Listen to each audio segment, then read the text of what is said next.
Thank you, Chair Ulmer. So from Alaska to Maine, Senator King.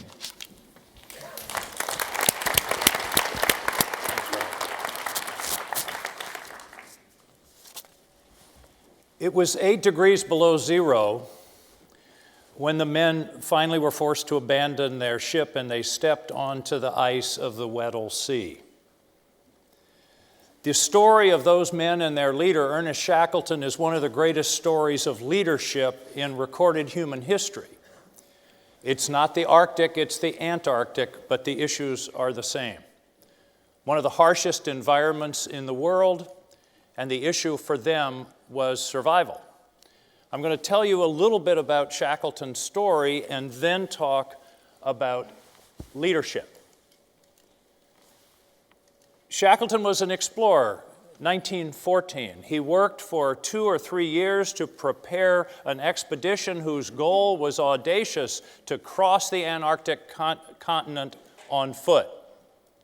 He organized his expedition, he hired his men. There's an apocryphal story that an ad appeared in the newspaper that said, "Men wanted for hazardous journey, low pay, long hours, constant darkness, honor possible if we return."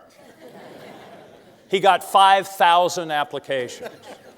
Shackleton built his team. He was famous for only interviewing people for 5 minutes. One of the questions he asked was, "Do you sing?" People wondered why he asked that question. Because he was the psychological genius and he knew that people who sung in the shower or the bath had a positive attitude and could survive the long Antarctic night. He built his team and he left London with 28 men in August of 1914. Several days before leaving, World War I broke out. The team on the ship, which had been preparing for months, decided they would make their ship available and their men to the British Navy. They signaled their intention to do so and offered their ship instead of their expedition to join the British Navy in their war in Europe. A telegram came from the chief of the Admiralty, the First Lord of the Admiralty, with one word: proceed. The First Lord of the Admiralty, one of the great masters of the English language at that time, was one Winston Churchill. They went to Buenos Aires, they went to South Georgia Island, and then they embarked for Antarctica. It was an unusual summer, and their ship was locked in the ice of the Weddell Sea in January of 1915. For 9 months, they lived on the ship as it resisted the pressures, the millions of pounds of pressures of the shifting ice. The ship was built in Norway. It was called the Endurance. And the ship finally, after 9 months, in October of 1915, began to be crushed by the ice. The men abandoned the ship and went over the side onto the ice, which would be their home, the ice, for the next 6 months. They all had a memory of that night that was indelibly imprinted, and many of them in their diaries used the same image of the ship. The great, strong Norwegian ship that was being crushed, they all envisioned as a dying animal crying out in its death agonies. They lived on the ice for 6 months. Then they put forth in lifeboats across to a little strip of island in the South Atlantic, Elephant Island. And then Shackleton and 3 of his men sailed from Elephant Island to South Georgia, 800 miles with no GPS. It's one of the most remarkable small boat journeys in recorded history. They made it to South Georgia, and then they had to cross the island to get to the whaling station at Stromness. In crossing the island, no one had ever crossed the island before, and there were no maps.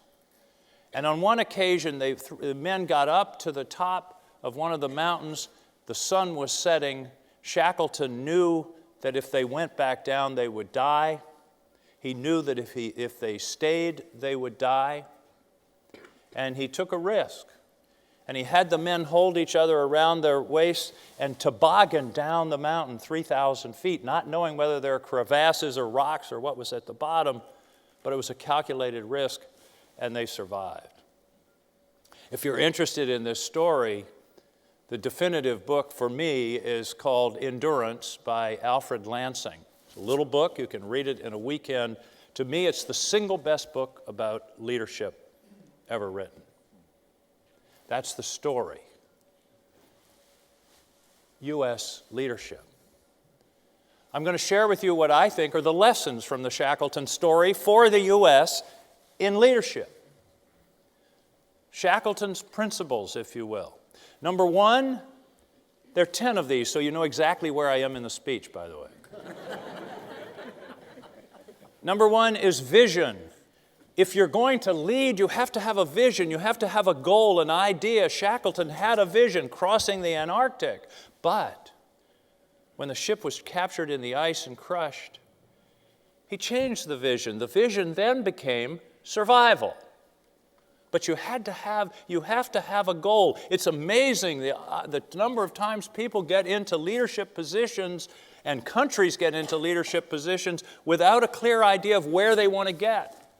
And that's why I think it's important that we have established a goal for the United States leadership of the Arctic Council. We've established a vision involving stewardship of the environment, indigenous people, and safe and secure stewardship of the resource in the Arctic. But it starts with a vision. That's number one. Number two is perseverance. The remarkable thing about Shackleton's adventure was that all 28 of those men got home alive through incredible hardships that is hard for us to imagine. I'll share with you just one of them. How would you like every night to get into a wet sleeping bag lined with reindeer fur that came out as you slept? They woke up in the morning in puddles of water. They wanted it to be cold because when it warmed up to 20 or 25 degrees, there would be puddles around, and they wanted the cold. The perseverance is an essential leadership quality. Mr. President, I'm sure that putting this together was easy, right? Easy. Nothing to it, no obstacles. Perseverance is an essential leadership quality.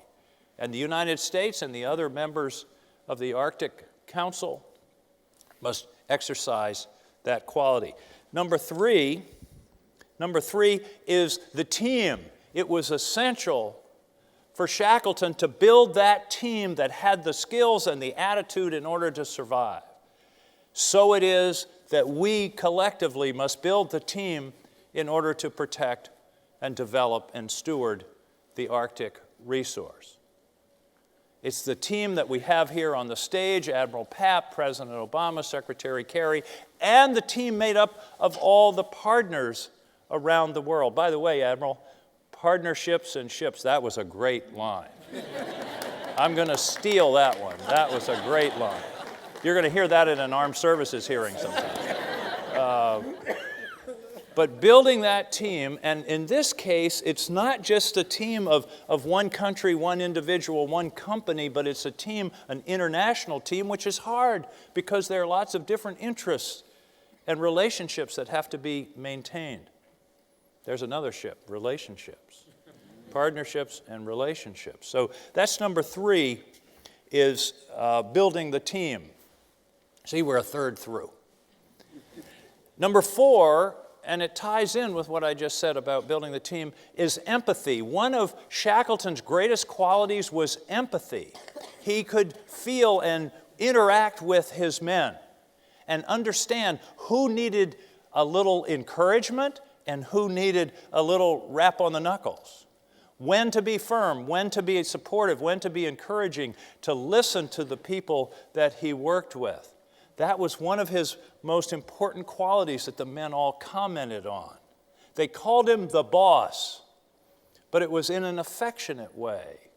And he maintained that essential leadership quality, which, again, I'm talking not only about individuals, but I'm talking about, in this case, a nation which has the leadership of the Arctic Council over the next 2 years, but it has to be sensitive to the beliefs, feelings, importance, commitments of all those that are involved. A perfect example in the Arctic is the indigenous people. We have to understand and put ourselves in the position of the indigenous peoples to understand and express the empathy that will enable us to effectively lead. The same goes for our other partners, whether it's Russia or the Scandinavian countries or Canada. By the way, I don't know if you all know the definition of a Canadian. Since I live in Maine and can see Canada from Maine, which gives me foreign policy experience, so I couldn't resist that one. Sorry. A Canadian is an unarmed North American with health insurance. That's a Canadian.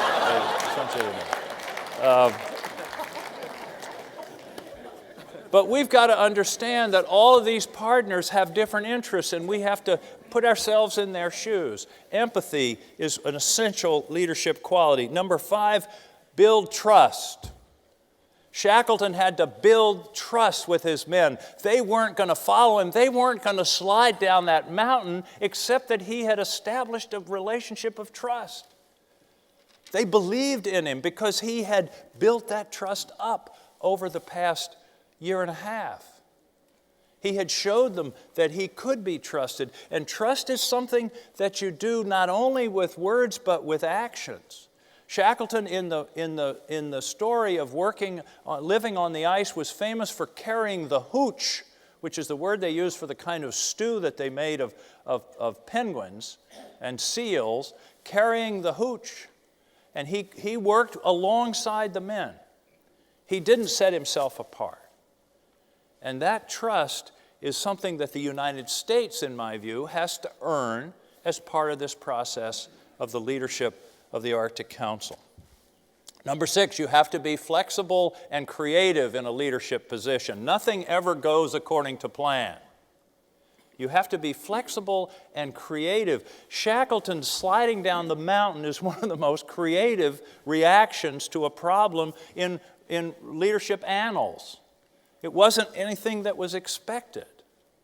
And you have to be flexible. Probably the best example for me of this is Federal Express, which we have in the U.S., and I suspect you have in other places. You have overnight delivery services. When Federal Express first began, the motto of Federal Express was absolutely, positively, overnight guaranteed.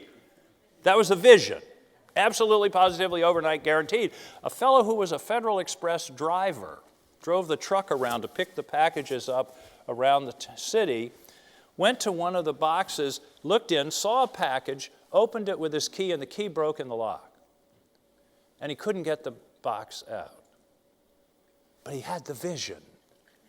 Absolutely, positively, overnight guaranteed. He was flexible and creative. He looked across the street. There was a hardware store. He went over to the hardware store, bought a very large crowbar, went over to the box, pulled the entire box out of the ground, and put it in the truck, took it to the airport, drilled out this lock, and the package made it the next day. That's flexibility and creativity in service of the vision. And that's what we have to do. That's what the United States have to do. That's what all of us have to do, because we're going to discover and deal with issues that we haven't anticipated in our work in the Arctic. Number 7, you got to do your homework. Science, knowledge. We have to understand what's going on. We have to do the homework. Shackleton was a student of polar exploration. He understood and had the facts and the data to understand the weather and the tides and the winds and the movement of the ice. So it is that we have to do our homework, and that's what this conference is all about, is people trying to understand the facts, and that will guide our actions. Number 8, we're almost there. Communication. Shackleton was an effective communicator, not necessarily a speech maker, although there were some occasions when they just went onto the ice after the ship was crushed when he did make a speech about what they were going to do and where they were going to go. But he also communicated by action. When it came time to try to travel across the ice, they had to travel light. And he told his men that they had to give up unnecessary things. And he was the first one to go over to the pile and put a gold cigarette case and a Bible that the Queen had given him. He pulled out the section that talked about in the Old Testament about the earth covered with ice, put that in his pocket, but the Bible and the gold cigarette case went on the pile. That was an action that communicated. And we have to do that too, and our country has to do that. In my view, our country has to do a couple of things, one of which is to finally, after so many years, accede to the Law of the Sea Convention. What's wrong with that? The other thing that we need to do is build a couple of icebreakers. It's all, we can talk about these things, and the president did talk about an icebreaker. Hallelujah. We should build several more. Our friends from Russia showed the slide yesterday of all the icebreakers that they have and the 3 or 4 that they're building, and I was getting depressed. Icebreakers are the roads of the Arctic. It's the basic infrastructure. And if we don't have them, we collectively, the Russians, the Scandinavians, the Finns, the Canadians, and the Americans, if we don't have them, that's going to be a tremendous constraint on our realization of the values of this incredible resource. Number 9, optimism. Shackleton never lost his enthusiasm and optimism. If he had, his men wouldn't have made it. Think of it. You're on the ice. What if your leader came out and said, "Oh, guys, nothing like this has ever happened before. I didn't plan on this." You know? Eugene Kranz, the mission control officer on Apollo 13, he was the famous one when the Apollo 13 was trapped in space and they had no way to get him back. You know what Kranz said? Failure is not an option. He didn't say, "Gee, I don't know whether we can do this or not." Optimism is a key element of leadership. Churchill said, "Success consists of going from failure to failure without a loss of enthusiasm." I think that's something that we have to think about. Napoleon said, "A leader is a dealer in hope." I like that. A leader is a dealer in hope. And number 10, the final characteristic of leadership that Shackleton embodies, and I hope our country can embody, character. Very hard to define, but the most essential quality of leadership. One of our great senators, Alan Simpson of Wyoming, said, if a person has character, nothing else matters. And if they don't have character, nothing else matters. Shackleton was a man of enormous character. The qualities of integrity, of honesty, of principle. And I think nations can have character too, of integrity, of honesty and principle. And I hope that that's what our country will show in their leadership of the Arctic Council. Sometime after the Shackleton expedition, another explorer said this: "If it's scientific discovery you want, pick Scott.